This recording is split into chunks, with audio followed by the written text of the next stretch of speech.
عليكم واهلا وسهلا فيكم حبايبي واحلى متابعين وين ما كنتوا عم بتتابعونا في قناة المطبخ الشعبي. بتمنى يا رب تكونوا بألف خير. وصفتنا لليوم رح تكون من الأكلات الشتوية المميزة والصحية، يخنة الزهرة أو منزلة الزهرة بصدور الدجاج. هالأكلة سريعة سهلة لذيذة، تقدم مع الأرز المفلفل. تابعوا الفيديو للأخير ويلا مع بعضنا نشوف خطوات العمل بالتفصيل. رح احتاج لحبة من الزهرة، رح ابدأ اقطعها شعيبات صغيرة. شايفين عندي هون، طبعا هاي عندي حجمها كبير، رح اقطعها 3 اجزاء. بسم الله، بهالشكل. طبعا بتقطعوها حسب الحجم اللي انتو بتحبوه، كبير او صغير. احيانا بتكون الشعيبات صغيرة فبنتركها مثل ما هي. وبعد ما قطعنا الزهرة او القرنبيط رح اضيف عليهم مي وملح وخل ابيض واغسلهم كثير منيح لحتى تنزل كل الجراثيم والميكروبات اللي موجودة عندي في الزهرة. هيك عند القرنبيط او الزهرة بعد ما غسلناها رح نتركها لتتصفى من المي. في طنجرة على الغاز ضفت كمية من زيت الزيتون، رح انزل فوقهم حبة كبيرة من البصل مقطعة لمكعبات صغيرة. عندي هون سنين ثوم مفرومين فرمة ناعمة، رح نقلبهم لحد ما يذبل عندي البصل. رح اضيف عندي هون جزر مقطع لدوائر او مكعبات حسب رغبتكم، انا قطعته بهذا الشكل.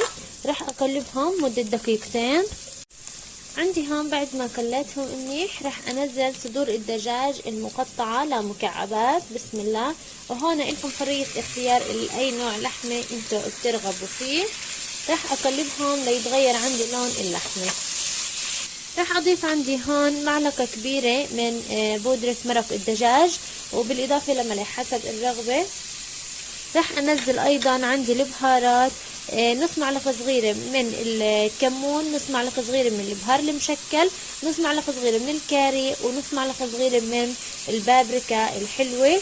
رح اقلبهم لحتى ياخدوا الطعم البهارات كثير منيح. عندي هون بعد ما قليناهم وتغير لونهم رح نضيف الزهرة يلي غسلناها. بسم الله. ونقلبها كثير منيح مع اللحمة ومع الجزر.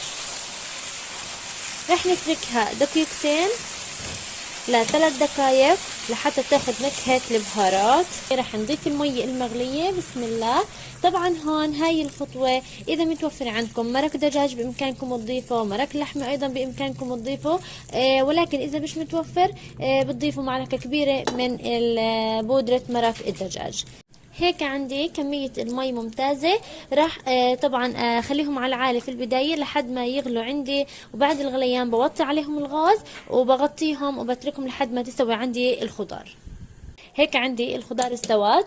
راح اضيف 3 معالق كبار من صلصة البندورة. طبعا فيكم تضيفوا عصير بندورة اذا متوفر عندكم، واذا مش متوفر عادي رب البندورة طبعا بيعطي نكهة ايضا زاكية. راح اتركهم يتسبكوا مع بعض مدة 10 دقائق.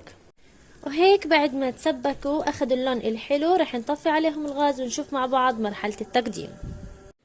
وهيك حبايب قلبي وصفة اليوم صارت جاهزة، بنقدمها مع الأرز المفلفل بالشعيرية.